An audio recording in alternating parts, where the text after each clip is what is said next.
आज ध्यान वाक्य को आम पाठ करवा యోబు గ్రంథం 5వ అధ్యాయం చదవండి।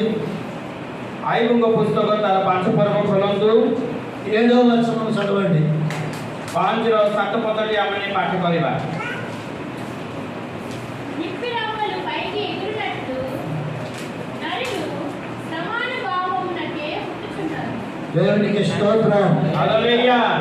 मात्र अग्नि कणिका जेपरी ऊपर को उठे सेपरी मनुष्य दुख निमंते जात अटे। నిప్పుడు రవ్వలు పైకి ఎగురునట్లు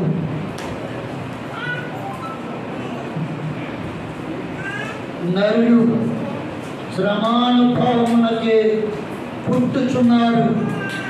अग्नि कण को जे प्रकार ऊपर उठी थाए से प्रकार मनुष्य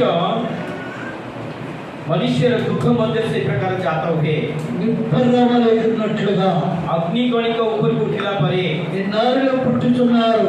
आउ से मनुष्य दुख जात करे శ్రమలు అనుభవించడానికి పుట్టుచున్నారు। मनुष्य दुख भोग अनुभव करबा पई से जन्म हे थाए। దీనికి కారణం ఏంటి? तार कारण कोन अटे? శ్రమలు రావడానికి కారణం ఎవరు? మూలకారకులు। आ दुख बा कष्ट आसीबार कारण किए अटंदी? ఆదాము చేసిన పాపం బట్టి आदम करितबा पाप जोगु పాపి ఫలితముగానే స్త్రీకి आउ से तांकर से पापर फली स्वरूप स्त्री मध्य గర్భవేదన, आउ तांकर से पापर प्रतिफल होची భూమిపైకి శాపం, आउ भूमि पर ईश्वरंकर अभिशाप, ముండ్లు, ता भूमि मध्य रे कंटक, చెమట, आउ तमसे ईश्वर झाड़, కన్నీరు, लोतक, కష్టం, आउ दुख, వ్యాధులు, व्याधि गुड़िक, బాధలు, बाधा गुड़िक, మరణము आउ मृत्यु మనిషికి ప్రాప్తించినాయి।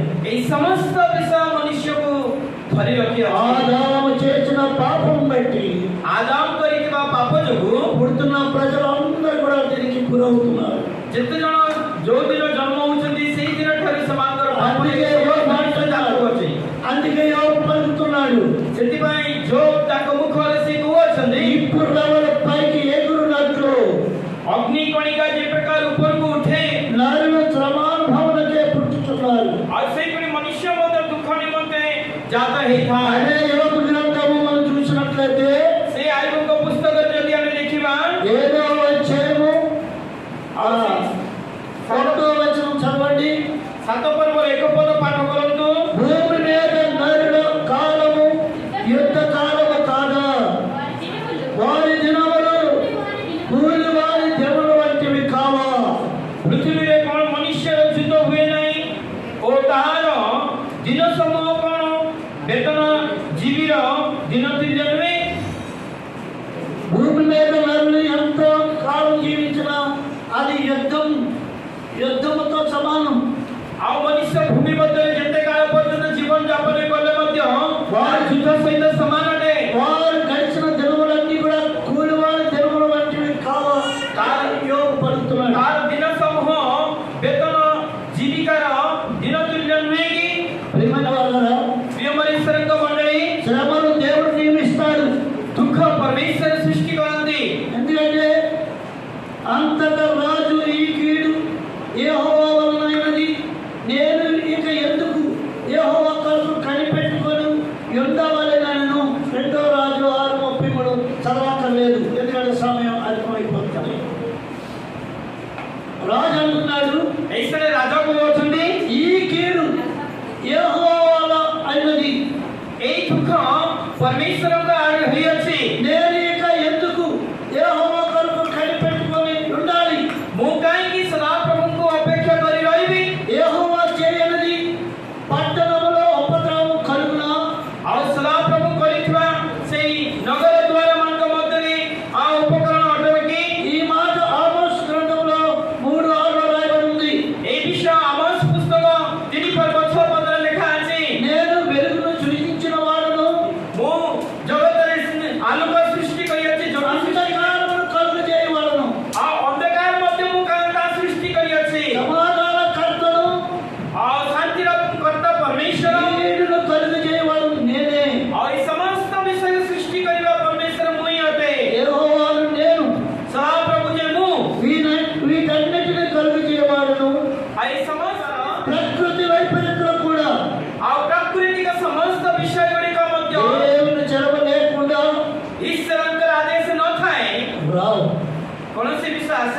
అంటే ତାର ଅର୍ଥ తుఫానులు, ତୋଫାନ ହଉ భూకంపాలు, ବା ଭୂମିକମ୍ପ ହଉ కరువులు, ବା ଦୁର୍ଭିକ୍ଷ ହଉ తెగుళ్ళు, ବା ତା ଦୁଃଖ ହଉ ఉపద్రవములు, ଉପଦ୍ରବ ହଉ అపాయములు ବିଭିନ୍ନ ପ୍ରକାର କ୍ଲେଷ୍ଟ దేవుని చలవ లేకుండా ఏమీ రావు.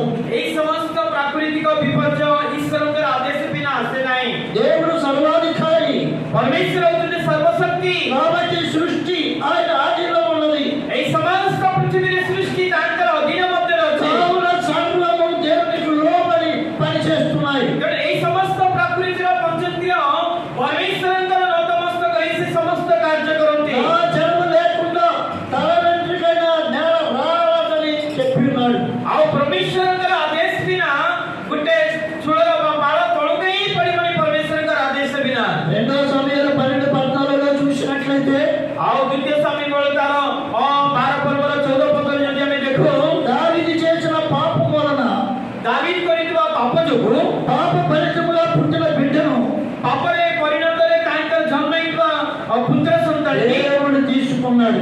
ଆଉ ସେଇ ପୁତ୍ର ସନ୍ତାନଟିକି ଈଶ୍ୱର ନେଇଗଲେ। పాపం వలన కూడా వ్యాధులు, బాధలు, శ్రమలు వస్తాయి. ପାପ ଦ୍ୱାରା ମାନବ ଜୀବନରେ ବାଧା କଷ୍ଟ ଶ୍ରମ ଦୁଃଖ ପରିସ୍ଥିତି ଆସିବ। నేను వారి తిరుగుబాటును దండముతోను వారి దోషములకు దెబ్బలతోను వారిని శిక్షించును అని కీర్తనకారుడు 89:32 చూస్తున్నాం. ତାଙ୍କର ଶିକ୍ଷା ଦ୍ୱାରା ତାଙ୍କର ଦଣ୍ଡ ଦ୍ୱାରା ପ୍ରଭୁ ଆମକୁ ଶିକ୍ଷା ଦିଅନ୍ତି। ଗୀତ ସଂଗୀତ ତାର 89 ତାର ସେଥିରେ ଲେଖା ଅଛି। రోమ 6:23 చూసినట్లయితే ରୋମିଓ ପୁସ୍ତକ 6 ପର୍ବର 23 ପଦ ଯଦି ଆମେ ଦେଖୁ పాపం వలన వచ్చి జీతం మరణం, ପାପ ଦ୍ୱାରା ଆସିଥିବା ଜୀବନଟେ ମୃତ୍ୟୁ। పాపం వలన వచ్చి జీతం మరణం, ପାପ ଦ୍ୱାରା ଆସିଥିବା ଜୀବନ ହେଉଛି ମୃତ୍ୟୁ। ఈ కోపాగ్ని వలన ఆరోగ్యము నా శరీరం విడిచిపోయాను. ଆଉ ଏଇ ସମସ୍ତ ଆରୋଗ୍ୟ ମଧ୍ୟ ଆମମାନଙ୍କ ଠାରୁ ଦୂରେଇ ଯାଏ। నా పాపం పెట్టి నా ఎముకలలో స్వస్థత లేదు. ମୋର ପାପ ଯୋଗି ମୋର ହୃଦୟ ମଧ୍ୟରେ ସୁସ୍ଥତା ନାହିଁ। నా దోషములు నా తల మీదుగా పొందిపడినాయి. ମୋର ଦୋଷ ସବୁ ମୋର ମସ୍ତକ ଉପରେ ତା ଶରୀରରେ ନିର୍ଝର ହେଉଛି। నేను మోయలేని బరువు వలె అవి నా మీద మోపబడి ఉన్నాయి. ମୁଁ ବୋହି ନ ପାରି ସେ ସମସ୍ତ ଓଜନ ପରି ମୋ ଉପରେ ତା ଲଦି ଦିଆଯାଇଅଛି। నా మూర్ఖత వలన కలిగిన నా గాయములు, ମୋର ମୂର୍ଖତା ଯୋଗୁଁ ମୋର ସେ ଆଘାତ ଗୁଡ଼ିକ దుర్వాసన గలవై శ్రమించుచున్నవి.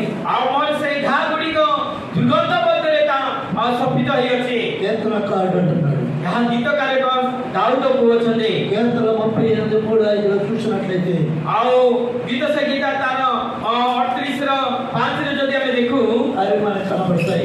ସେଇ ସ୍ଥାନରେ ଲେଖା ଅଛି ఎంతకాలం శ్రమలు ఉండాలని దేవుడు నిర్ణయిస్తాడు. ଆମ ଜୀବନରେ କେତେ ପର୍ଯ୍ୟନ୍ତ ଏ ଦୁଃଖ କ୍ଲେଶ ଆମ ଜୀବନରେ ରହିବ ବୋଲି ପରମେଶ୍ୱର ଚାହାନ୍ତି। ఉదాహరణకి ଉଦାହରଣ ସ୍ୱରୂପ ఇశ్రాయేలు పాపము చేయగా ଇସ୍ରାଏଲ ଲୋକମାନେ ଯେତେବେଳେ ପାପ କଲେ 70 సంవత్సరములు బబులోని చెరకు పంపినాడు. ଆଉ ପ୍ରଭୁ ସଦାପ୍ରଭୁ ବାବିଲୋନର ରାଜା ବିଜାତି ରାଜାଙ୍କ ନିକଟରେ 70 ବର୍ଷ ସେମାନଙ୍କୁ ବନ୍ଦୀ ଅବସ୍ଥାର ମଧ୍ୟରେ ରଖିଲେ। ఆ కాలము పూర్తి కాగా దేవుడు వారికి విడుదల కలిగజేశాడు. ଆଉ ସେଇ କାଳ ସମ୍ପୂର୍ଣ୍ଣ ହେବା ଦ୍ୱାରା ପରମେଶ୍ୱର ସେମାନଙ୍କୁ ମୁକ୍ତି କଲେ। అదే ప్రకారంగా ఇశ్రాయేలు ఐగుప్తులో 430 సంవత్సరములు ఉన్న తర్వాత ଆଉ ସେଇ ପ୍ରକାର ଏଇ ପୃଥିବୀରେ ଫାର ମିଶର ଦେଶ ପୃଥିବୀରେ ରାଜତ୍ୱ କରିବା ସମୟରେ ଇସ୍ରାଏଲ ଲୋକମାନେ 430 ବର୍ଷ ସେମାନେ ଆଉ ଫାରର ଅଧୀନ ମଧ୍ୟରେ ଦାସତ୍ୱ ମଧ୍ୟରେ ଥିଲେ। వారిని విడిపించాడు. ପ୍ରଭୁ ମୋଶେଙ୍କ ଦ୍ୱାରା ପ୍ରଭୁ ଇସ୍ରାଏଲ ଲୋକମାନଙ୍କୁ ମଧ୍ୟ ଉଦ୍ଧାର କଲେ। యోసేపు చెరసాలలో 2 సంవత్సరాలు ఉన్నాడు. ଆଉ ଯୋସେଫ ସେ 2 ବର୍ଷ ଆଉ ସେ କାରାବନ୍ଦୀ ମଧ୍ୟରେ ଜେଲ୍ ମଧ୍ୟରେ ଥିଲେ। ఎమ్మట విడుదల కలిగింది. ତାପରେ ତାଙ୍କ ସହିତ ସେ ଜେଲରୁ ସେ ମୁକ୍ତି ହେଲେ। 10 దినములు నీకు శ్రమ కలుగును. ଆଉ 10 ଦିନ ତମ ଜୀବନରେ ଦୁଃଖ ଆସିବ। మరణము వరకు నమ్మకంగా ఉండు. ଆଉ ମୃତ୍ୟୁ ସେମାନଙ୍କୁ ମଧ୍ୟ ଧରି ରଖିବ। ప్రకటన 2:10 మనం చూస్తున్నాం. ଆଉ ପ୍ରକାଶିତ ତାର 2:10 ପର୍ବର ଲେଖା ଅଛି శక్తికి మించిన శోధనలు రానివ్వడై ଆମର ଜୀବନରେ ଏ ପ୍ରକାର କଷ୍ଟ ଯାହାକି ଆମେ ସହି ନ ପାରୁ ପରମେଶ୍ୱର ସେ ପ୍ରକାର ଆମକୁ କଷ୍ଟ ସହିବା ପାଇଁ ସେ ଦେବେ ନାହିଁ। 1 కొరింథీ 10:13 చూసినట్లయితే ପ୍ରଥମ ପର୍ବ 11 ପଦ ଯଦି ଆମେ ଦେଖୁ సాధారణముగా మనుషులకు కలుగు శోధన తప్ప మరి ఏది మీకు సంభవింపలేదు. ସାଧାରଣ ଭାବରେ ଯୋଉ ମନୁଷ୍ୟକୁ ଯୋଉ ପ୍ରକାର ଦୁଃଖ ଭୋଗ ଆସେ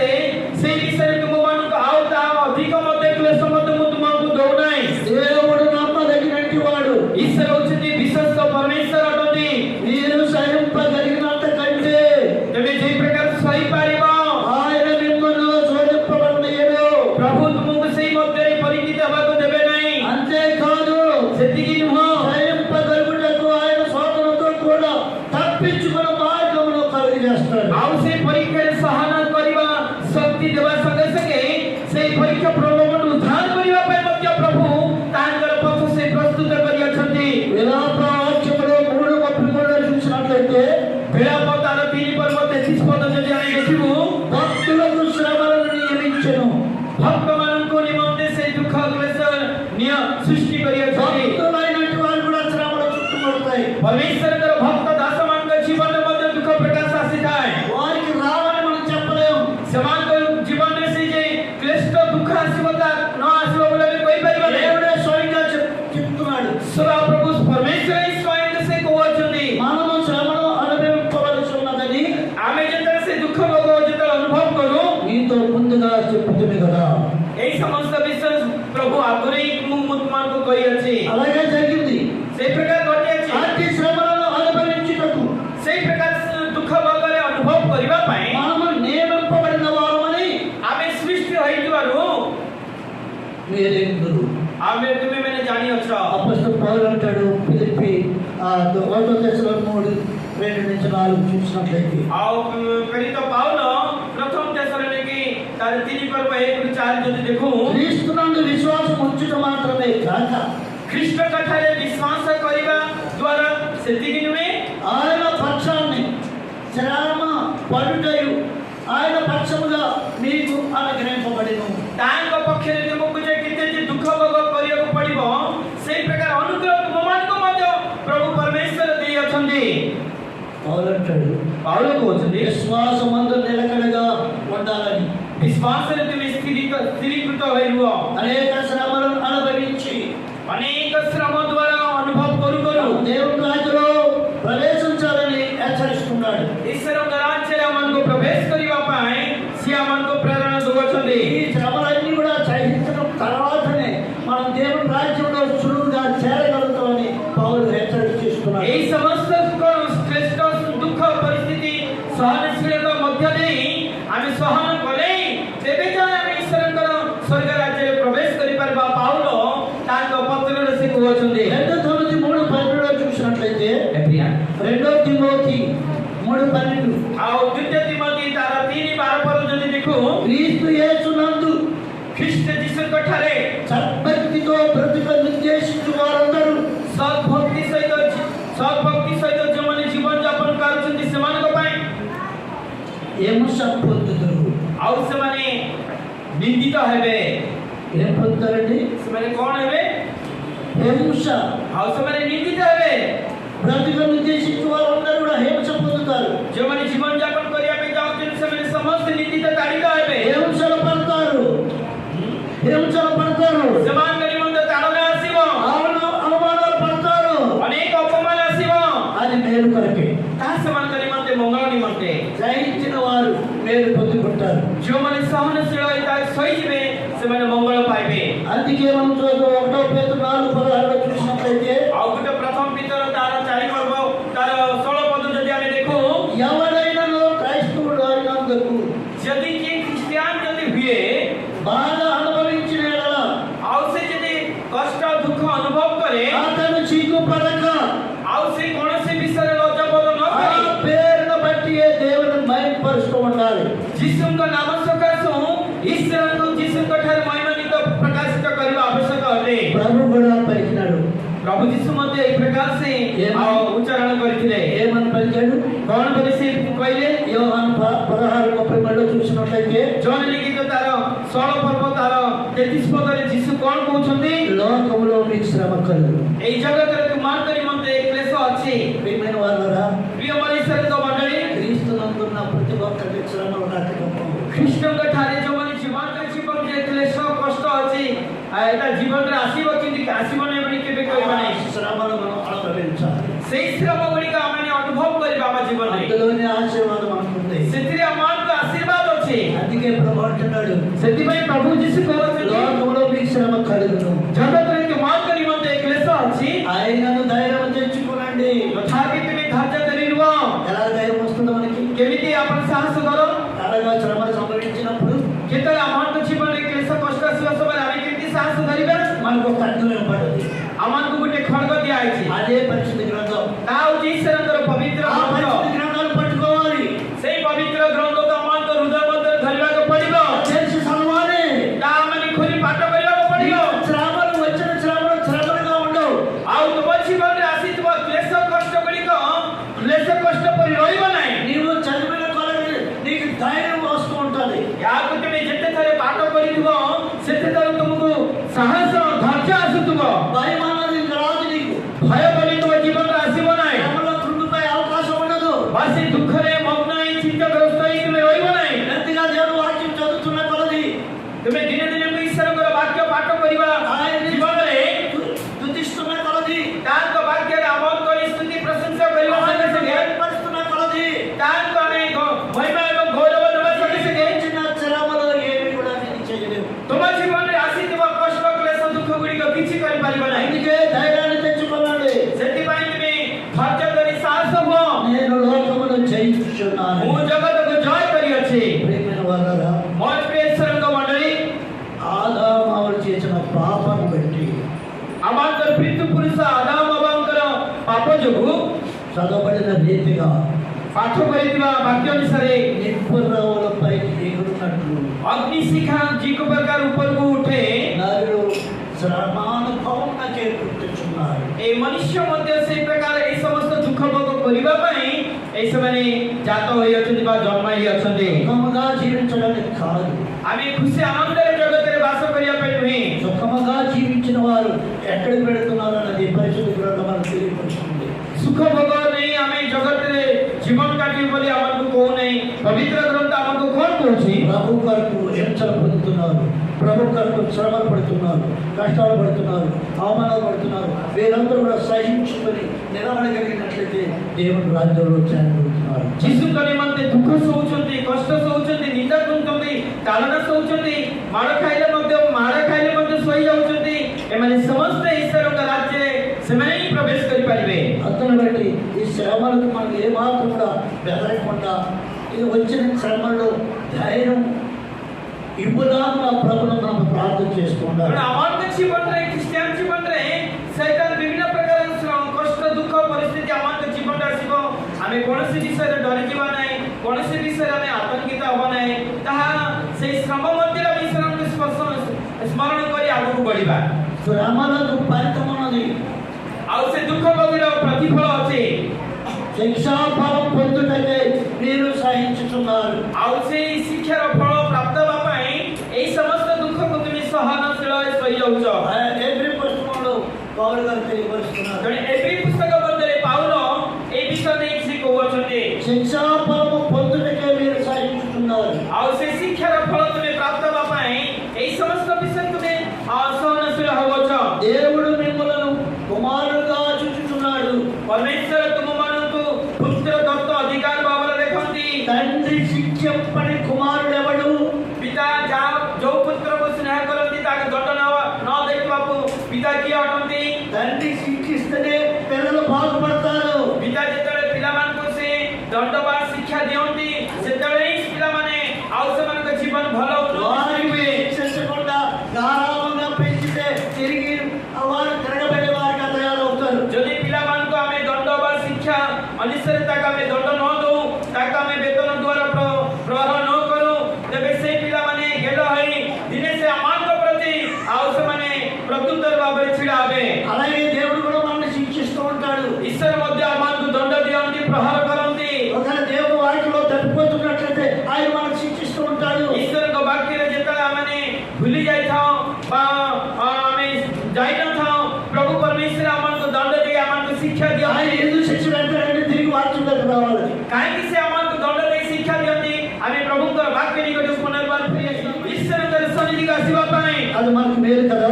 ତା ଆମମାନଙ୍କ ନିମନ୍ତେ କି ମଙ୍ଗଳ ନୁହେଁ? అందులో బయటికి తండ్రి శిక్షింపని కుమారుడు ఎవడు? ପିତା ଯୋଉ ପୁତ୍ରକୁ ଦଣ୍ଡ ଶିକ୍ଷା ନ ଦେବା ପୁତ୍ର କିଏ ଅଟେ? వారి మొన్న దినములో మట్టుకు తమకి ఇష్టము వచ్చినట్టు శిక్షించిన కానీ ତାର ଦିନ ଗୁଡ଼ିକ ସମସ୍ତ ବିଷୟରେ ତାର ଜୀବନରେ ସେ ଦଣ୍ଡ ଶିକ୍ଷା ଦେଲେ ମଧ୍ୟ తన పరిశుద్ధతలో పాలు పొందవాలని మనం ఏడు కొరకే ఆయన శిక్షించుచున్నాడు. ତାଙ୍କର ପବିତ୍ରତା ମଧ୍ୟରେ ପ୍ରବେଶ କରିବା ପାଇଁ ଆମମାନଙ୍କ ଜୀବନରେ ଏଇ ଦଣ୍ଡ ଶିକ୍ଷା ଆମମାନଙ୍କୁ ସେ ଦେଉଅଛନ୍ତି। మనం ఏడు కొరకే. ଆମଙ୍କର ମଙ୍ଗଳ ନିମନ୍ତେ। ఒకవేళ సేవకులు ఎవరైనా పాపం మనతో మాట్లాడితే అది మేలే కానీ కీడు కాదు. ଯଦି କି ପ୍ରଭୁଙ୍କର ଦାସ ସେବକମାନେ ମଣ୍ଡଳୀର ବିଶ୍ୱାସୀ ଭାଇ ଭଉଣୀମାନଙ୍କୁ ଯଦି ଟିକେ ରାଗରେ ଯଦି ସେମାନଙ୍କୁ ପ୍ରଭୁଙ୍କ ବାକ୍ୟ ଦେଇ ଧମକାଏ ତାହା ମଙ୍ଗଳ ନିମନ୍ତେ ତାହା ଆମକୁ ଦୁଃଖ ନିମନ୍ତେ ନୁହେଁ. అలా చింతించడం వల్ల అలా కోపపడటం వల్ల నేను దారిలోకి రాగలిగినాను అని సాక్ష్యం ఇవ్వగలుగుతాను. ଆଉ ସେ ପ୍ରକାର ଶିକ୍ଷା ବା ସେ ପ୍ରକାର ପ୍ରବୋଧିତ କରିବା ଦ୍ୱାରା ଏକ ଭୟ ପିଲା ମଧ୍ୟରେ ଜାତ ହେବା ଦ୍ୱାରା ସେ ପ୍ରଭୁଙ୍କ ନିକଟକୁ ଆସିପାରିବ. కారణం మన మీద ఆయన శిక్షించున్నాడు. ପ୍ରଭୁ ଆମମାନଙ୍କ ମଙ୍ଗଳ ନିମନ୍ତେ ସେ ଆମମାନଙ୍କୁ ଦଣ୍ଡର ଶିକ୍ଷା ଦାନ ଦେଉଛନ୍ତି. ప్రస్తుత మందు సమస్త శిక్షయు దుఃఖకర్మగా కనబడినే కానీ సంతోషకర్మగా కనబడదు.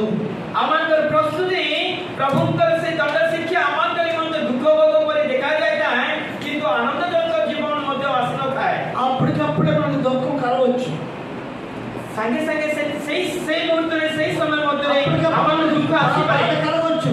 ଆମମାନଙ୍କୁ ବାଧା ଆସିପାରେ. కానీ రాయబడిన ప్రకారంగా చూసినట్లయితే ଲେଖା ଅନୁସାରେ ଯଦି ଆମେ ବାକ୍ୟ ଅନୁସାରେ ଯଦି ଆମେ ଦେଖୁ ఆయనను దాని యందు అభ్యాసము కలిగిన వారికి అది నీతియను సమాధానకరమై ఫలమిచ్చును. ଆଉ ସେଇ ଦୁଃଖ ଭୋଗ କରିଥିବା ସେଇ ଲୋକମାନଙ୍କ ନିମନ୍ତେ ୟା ଧାର୍ମିକତା ଏବଂ ଶାନ୍ତିଦାୟକ ବଳିଷ୍ଠ ସେମାନଙ୍କୁ ଶକ୍ତିଯୁକ୍ତ କରିଥାଏ.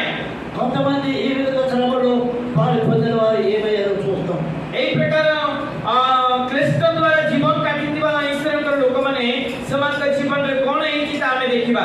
యోసేపు జీవితంలో ఎన్ని శ్రమలు, ଯୋଶେଫଙ୍କ ଜୀବନରେ କେତେ ଯେ ଦୁଃଖ ଭୋଗ, నయోమి జీవితంలో ఎన్ని శ్రమలు వచ్చాయి. ନୟମୀଙ୍କ ଜୀବନରେ କେତେ ଯେ ଦୁଃଖ ଭୋଗ, యోబు జీవితంలో కూడా ఎన్నో శ్రమలు వచ్చాయి. ଆୟୁବଙ୍କ ଜୀବନରେ ମଧ୍ୟ ତାଙ୍କର ଜୀବନରେ ବହୁତ ଦୁଃଖ କଷ୍ଟ, దావీదు జీవితంలో చెప్పక్కర్లేదు ఎన్నో శ్రమలు వచ్చాయి. ଦାବୀଦ ମହାରାଜଙ୍କ ଜୀବନରେ ମଧ୍ୟ ତାଙ୍କର ନିଜର ପୁଅମାନେ ତାଙ୍କର ଶ୍ୱଶୁର ସାଉଲ ମଧ୍ୟ ଶତ୍ରୁ ଭାବରେ ଛିଡ଼ା ହେଇଥିଲେ କେତେ ଦୁଃଖ. వీరందరూ కూడా శ్రమలు పొందిన తర్వాత ଏମାନେ ସମସ୍ତେ ସେଇ କ୍ଲେଶ ଦୁଃଖ କଷ୍ଟ ଘଟିବା ପରେ వాటిలో నిలబడినందున ସେମାନେ ତା ଦୁଃଖ ମଧ୍ୟରେ ଛିଡ଼ା ହେବା ଦ୍ୱାରା వాటి ద్వారా నడుచుకోవడం ద్వారా ତା ଦ୍ୱାରା ସେମାନେ ଚାଲିବା ଦ୍ୱାରା వాటిని సహించడం ద్వారా ତାହାକୁ ସେମାନେ ଶୋଇବା ଦ୍ୱାରା ఎంతో సుఖ సౌఖ్యాలు పొందారు. କେତେ ଯେ ସେମାନଙ୍କ ଜୀବନରେ ସୁଖ ସନ୍ତୋଷ ଆନନ୍ଦ ସେମାନେ ପ୍ରାପ୍ତ ହେଲେ. వారి అంతము ఎంతో మహిమకరముగా ఉన్నదని మనం దేవునికి వాక్యం ଆଉ ସେମାନଙ୍କର ଜୀବନ କେତେ ଯେ ମହିମା ଏବଂ ଈଶ୍ୱରଙ୍କର ଆନନ୍ଦରେ ପରିପୂର୍ଣ୍ଣ ଥିଲା ତା ଈଶ୍ୱରଙ୍କ ବାକ୍ୟରେ ଆମେ ଦେଖିପାରୁଛୁ. శ్రమలలో ఆదరణ దేవుడు మనకి ఇస్తూ ఉంటాడు. ଦୁଃଖ ମଧ୍ୟରେ ପରମେଶ୍ୱର ଆମମାନଙ୍କୁ ସାନ୍ତ୍ୱନା శాంతాన్ని చూసినట్లయితే ରୋମିଓ ପୁସ୍ତକ ତାର 5:15 ପଦ ଯଦି ଦେଖୁ దేవుడు ఆదరణకర్త. ଈଶ୍ୱର ହେଉଛନ୍ତି ଆମଙ୍କର ଶାନ୍ତିଦାୟକ ଈଶ୍ୱର. ఎన్ని కష్టాలు శ్రమలు వచ్చినా మనల్ని ఆదరిస్తూ ఉంటాడు. ସେ ଆମମାନଙ୍କ ଜୀବନରେ ଯେତେ କଷ୍ଟ ଦୁଃଖ ଆସିଲେ ମଧ୍ୟ ସେ ଆମମାନଙ୍କୁ ସାନ୍ତ୍ୱନା ఆయన ଦିଅନ୍ତି. త్యాగ తీసుకుంటూ ఉంటాడు. ସେ ଆମମାନଙ୍କୁ ପାତିଟି ନିଅନ୍ତି నిత్యమైన ఆదరణ అనుగ్రహించే దేవుడు మన దేవుడు. ଆଉ ଜୀବନ୍ତ ଶାନ୍ତି ସାନ୍ତ୍ୱନା ସେ ଆମମାନଙ୍କୁ ଅନୁଗ୍ରହ କରିଥିବା ଈଶ୍ୱର ଅଟନ୍ତି. దీనులను ఆదరించే దేవుడు. ସେ ଦିନହୀନ ମାନଙ୍କୁ ଶାନ୍ତି ସାନ୍ତ୍ୱନା ଦେବା ପରମେଶ୍ୱର. సమస్తమైన ఆదరణ అనుగ్రహించే దేవుడు. ସମସ୍ତ ପ୍ରକାର ଶାନ୍ତି ସାନ୍ତ୍ୱନା ଦେବା ପରମେଶ୍ୱର ସେ ଅଟନ୍ତି. అటువంటి ఆదరణకర్త ଦାତା ପରମେଶ୍ୱର నేడు దేవుడిలో జీవిస్తున్న వారికి ఆయన ఉన్నాడు. ଆଜି ପରମେଶ୍ୱରଙ୍କ ଠାରେ ଯେଉଁମାନେ ଜୀବନ କାଟୁଛନ୍ତି ପରମେଶ୍ୱର ସେମାନଙ୍କ ସାଙ୍ଗରେ ଅଛନ୍ତି. ఇంకా మనం భయపడక్కర్లేదు. ଆମେ ଆଉ ଭୟ କରିବା ଆବଶ୍ୟକ ନାହିଁ. ఈ శ్రమల కొరకు తెలుగు ఇంకా కొన్ని ఉన్నాయి. ଆଉ ଏଇ ଶ୍ରମ ବିଷୟରେ ଜାଣିବା ପାଇଁ ଆଉ ଅନେକ ବିଷୟ ଅଛି. వచ్చే దినాల్లో వాటి గురించి కూడా నేర్చుకుందాం. ଆସନ୍ତା ଦିନମାନଙ୍କ ମଧ୍ୟରେ ସେଇ ଶ୍ରମ ମଧ୍ୟରେ ଖ୍ରୀଷ୍ଟଙ୍କ ନିମନ୍ତେ ଜୀବନ କାଟିବା ପାଇଁ ଶିକ୍ଷା ଲାଭ କରିବା. ଆସନ୍ତା ଦିନମାନଙ୍କରେ ଆମେ ଶିକ୍ଷା ଲାଭ କରିବା. ఇలాంటి కృప దీవెనలు మనకందరికీ అనుగ్రహించబడును గాక. ସେଇ ପ୍ରକାର ଅନୁଗ୍ରହ ଆଶୀର୍ବାଦ ଈଶ୍ୱରଙ୍କୁ ଦୟା ଏବଂ ଆଶୀର୍ବାଦ କରନ୍ତୁ.